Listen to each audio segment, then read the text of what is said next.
যেদিন আমাদের বাড়িগুলোতে নিরামিষ হয় সেদিন আমাদের মাথায় চিন্তা থাকে আমরা নিরামিষে কি টেস্টি বানানো যায়।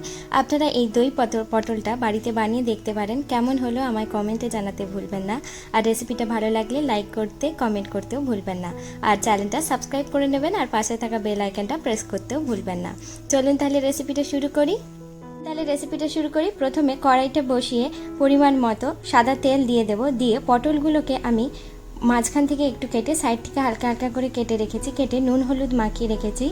পটলগুলোকে হালকা করে ভেজে নেব।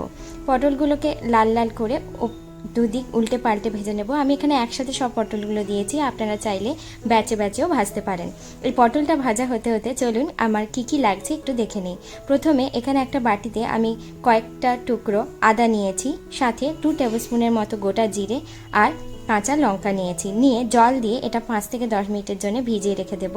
এরপর আরেকটা বাটিতে 10 থেকে 15টার মতো কাজু নিয়েছি, সাথে 2 টেবিল স্পুনের মতো পোস্ত নিয়েছি, ওটাও কিছুক্ষণের জন্য ভিজিয়ে রাখবো এবং এগুলোকে প্রত্যেকটাকে আলাদা আলাদা করে মিক্সিতে পেস্ট করে নেব। এরপর আরেকটা বাটিতে 2 টেবিল স্পুনের মতো ধনে গুঁড়ো আর 1 টেবিল স্পুনের মতো কাশ্মীরি লঙ্কার গুঁড়ো আর 1 টেবিল স্পুনের মতো গোলমরিচ গুঁড়ো আর 1 টেবিল স্পুনের মতো হলুদ গুঁড়ো দেব। দিয়ে এটাকেও জল দিয়ে ভালো করে একটা থিক পেস্ট বানিয়ে রেখে দেব। চলুন, ইতিমধ্যে আমাদের পটলগুলো ভাজা হয়ে গেছে। দেখুন পটলগুলো একদম লাল লাল করে ভাজা হয়ে গেছে। পটলগুলোকে আমি নামিয়ে রেখে দেব। আরেকটা কড়াই বসিয়ে দেব। কড়াইটা গরম হওয়ার পর পরিমাণ মতো সর্ষের তেল দেব। পরিমাণ মতো সর্ষের তেল দিলে তেলটা গরম হয়ে যাওয়ার পর 2টো শুকনো লঙ্কা, তেজপাতাটা দিয়ে দেব। হালকা ভাজা ভাজা হওয়ার পর কালো জিরেটা দিয়ে দেব। কালো জিরেটা দিয়ে একটু যখন ভাজা ভাজা হয়ে আসবে তখন আগে থেকে কেটে রাখা টমেটোগুলো দিয়ে দেব। টমেটোগুলো দিয়ে পরিমাণ মতো নুন এবং পরিমাণ মতো হলুদটা দিয়ে দেব এবং টমেটোটা খুব তাড়াতাড়ির মধ্যেই তাহলে সেদ্ধ হয়ে যাবে। টমেটোটা থেকে যখন তেল ছেড়ে আসবে তখন আমরা আদা, কাঁচা লঙ্কা আর গোটা জিরে দিয়ে যে পেস্টটা বানিয়ে রেখেছিলাম ওটা দিয়ে দেব। ওটা দিয়ে বেশ কিছুক্ষণের জন্য ঢাকনা দিয়ে এটাকে কষিয়ে নেব। যত ভালো করে এই মশলাটা কষানো হবে ততই ভালো টেস্ট হবে দই পটলটার।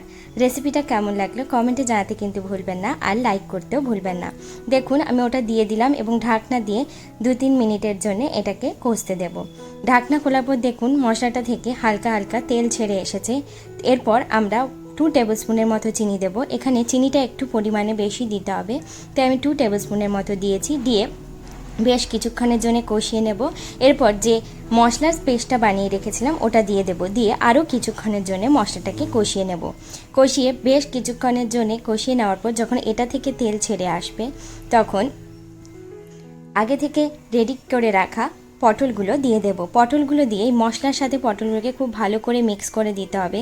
যখন পটলগুলোর গায়ে মশলাটা খুব ভালো করে মিশে যাবে, গ্রেভিটার সাথে লেগে আসবে, তখন আগে থেকে যে পোস্ত আর কাজু বাদামের পেস্টটা বানিয়ে রেখেছিলাম ওটা দিয়ে দেব।